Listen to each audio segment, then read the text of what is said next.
Welcome to Cooking with Rasta Barbie. Today we will be making kale and beet.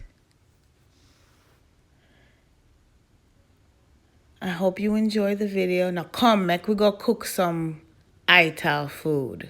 Let me show you how I do it, Rasta Barbie style. First, you're going to want to peel your beet. Then we've got kale chocho in a Jamaican. You want to chop that up any way you would like. Then we're going to have chopped garlic, carrots, and onions. Then we want to wash our kale very good to get the sand out and pick it with your hand and take off the stems. Just nice bite-sized pieces will do. Now we've got our chocho, kale, carrot, onion, and garlic, and beets. These are the seasonings we will be using to make this dish. You want to get your pan hot, and we're going to add some water, just enough to barely cover the bottom.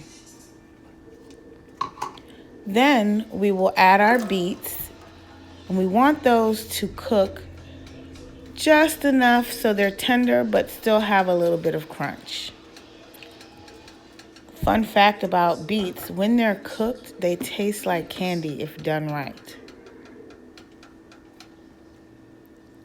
Now that it's boiling, we want to let it boil for approximately 4 minutes.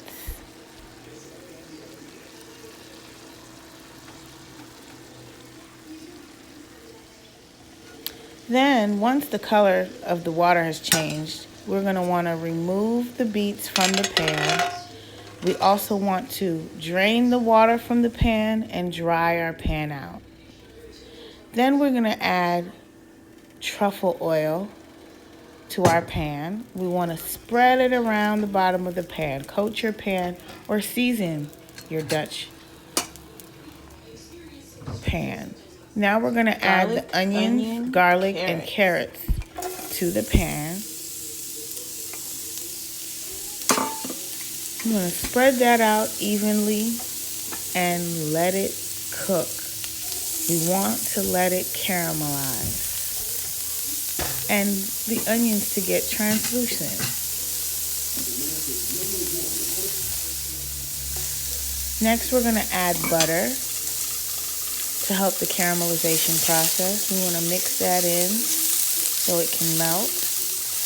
And we're not using margarine, we're using butter, unsalted butter. It costs a little more, but it's worth it.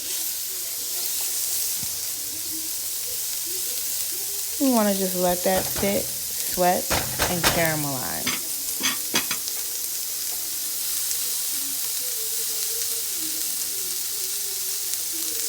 It smells amazing, and I haven't even added everything yet. The caramelization has started. Onions are translucent. We want to continue that. Now we're going to add our beets. We want to stir those in, mix everything all up, and let it continue to char a little bit, if you will, and get caramelized. And release all the yummy flavors in the vegetables.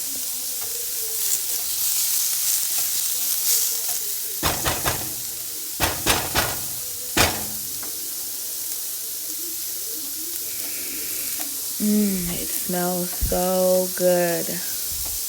Yum. I can't wait till it's done. Next, we're going to add our chocha to the pot. We add that second to last, because we don't want them to mash out. We still want some of the crunch from the chocha. And we don't want to cook out a lot of the nutrients either. So mix that in and let it continue to cook. About 3 to 4 minutes. 3 minutes preferably.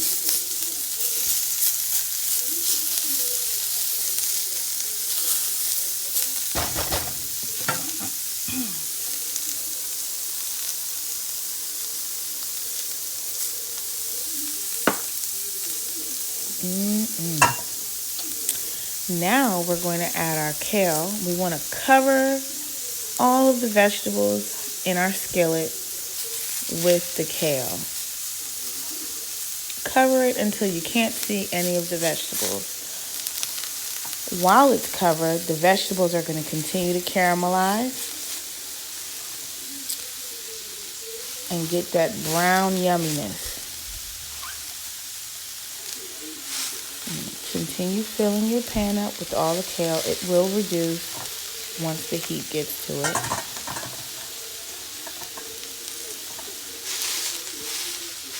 Perfect. Now, we want to go ahead and begin the seasoning process. We're going to go ahead and start with our sea salt.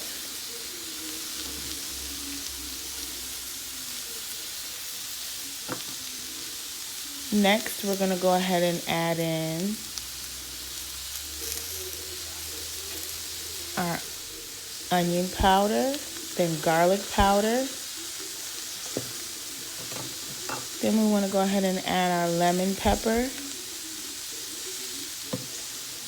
and a touch of seasoning salt. Go ahead and mix that up.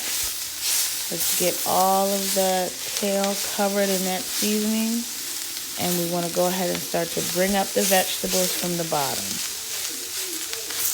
We want to mix everything up evenly and coat everything in the seasoning. Then we're going to add secret ingredient, teriyaki sauce, to give it that extra finish and a little bit of moisture to help cook the kale just enough, but not too much because we don't want to lose the nutrients.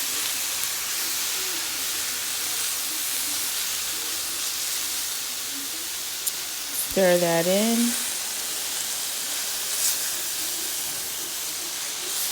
I'm going to mix that up and get the teriyaki all over everything.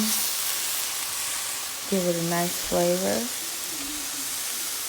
And here's your finished product.